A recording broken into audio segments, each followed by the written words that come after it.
जूता फेंकना अगर सबसे पहली सम्मान किसी भी कुर्सी का होता है, ठीक है। कोई भी धर्म हो, हिंदू राष्ट्र जो है या भारत देश जो है वो सभी धर्मों से मिलके बना हुआ, हिंदू मुस्लिम सिख ईसाई, यहाँ पे सबको जीने खाने रहने का हमारे संविधान में ऐसा प्राविधान है, ठीक है। और जब किसी भी संवैधानिक पद की हम शपथ लेते हैं, या चाहे वो चीफ जस्टिस हो या जस्टिस हो, तो हम उस शपथ में ये भी लेते हैं कि सभी धर्मों के प्रति हम समानता रखेंगे, ठीक है। तो ये खुल के ये बात, जैसे कहीं पे भी अगर मंदिर का मामला आया, मस्जिद का आया, या किसी से भी रिलेटेड अगर कोई मामला है तो वो कोर्ट में ही आता है, ठीक है। कोर्ट उसका संज्ञान लेती है, कोर्ट उसका फैसला करती है। तो बिल्कुल ये नहीं कहना चाहिए था कि भगवान से जाकर पूछो, ठीक है। अगर सारी चीज़, अगर हर एक चीज़ अगर भगवान बोलते ही रहते तो फिर आदमी कोर्ट में क्यों आता? कह रहे हैं कि भावनाओं को आहत किया गया। भावनाओं को कहीं ना कहीं भावनाओं को, आपको लगता है लोकतंत्र में भावनाओं को आहत करने के विरोध का ये तरीका जो है किसी को भी अपनाना चाहिए? ये देखिए, अगर उन्होंने इस ढंग से विरोध किया, आप विरोध कर सकते थे, आप खुल के कह सकते थे।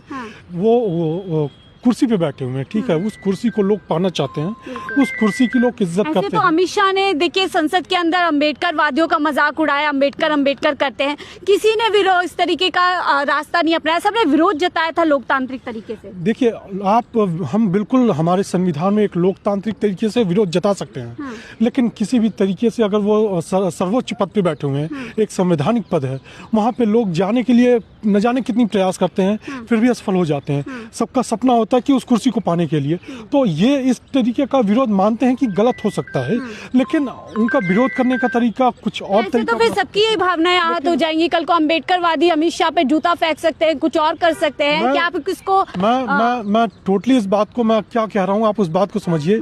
ये जूता, मैं ये भी कह रहा हूँ कि वो जूता न फेंक करके किसी और तरीके से। मेरा सवाल ये है सर, भावनाओं पर अगर इस तरीके से लोग पूरी तरीके से उकसाती हो जाएंगे या फिर वायलेंट हो जाएंगे, तो फिर तो समाज का सभी तबका यही रास्ता अपना लेगा। मैम, कहीं ना कहीं ठेस तो पहुंचता है, वो चाहे हिंदू हो चाहे किसी भी कास्ट का। सबको इसका ध्यान रखना चाहिए। तो बिल्कुल सबको। शायद किसी के लिए, किसी की जो आस्था है विष्णु भगवान में, तो कई एक बड़े तबके की आस्था अम्बेडकर में भी है। देखिए, ये कहा गया है सबके आस्था को ध्यान में रखते हुए हमें कोई भी कदम उठाना चाहिए।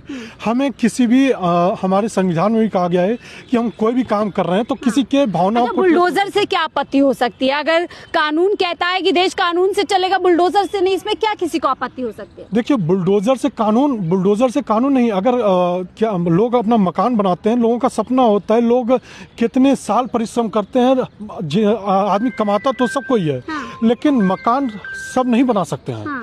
मकान लोगों के लिए बनाना आजकल एक सपना। अगर सीजीआई ने एक बयान दिया कि देश कानून से चलेगा, ना कि बुलडोजर राज से, तो इस पे हमलावर को क्या आपत्ति हो सकती है? क्या वो बुलडोजर कार्यवाही को चाहते हैं, देश में चलती रहनी चाहिए? नहीं, बुलडोजर कार्यवाही को नहीं चाहते हैं। सबका सपना होता है, अगर कोई आदमी गलती है, अगर किसी ने गलत किया है, तो उस गलत व्यक्ति को सजा मिले ना, न कि उसके परिवार, उसके बच्चे, जिसका एक सपना है। क्योंकि ये न जाने कितनों को बेघर कर देता है, कितने सिर के ऊपर से छत। रुकना चाहिए ना, ये रुकना चाहिए। यही सीजीआई ने बोला, ये रुकना चाहिए। हमलावर कह रहे हैं कि उन्होंने बुलडोजर के खिलाफ टिप्पणी दी, बुलडोजर को रोकने के लिए, इसलिए भी मेरी नाराजगी थी। नहीं, ये उन्होंने सही कहा, क्योंकि अगर कोई पर्टिकुलर व्यक्ति है जिसने ये ऐसा कार्य किया है कि उसको सजा मिलनी चाहिए, तो हम उसकी सजा किसी और को तो नहीं दे सकते ना।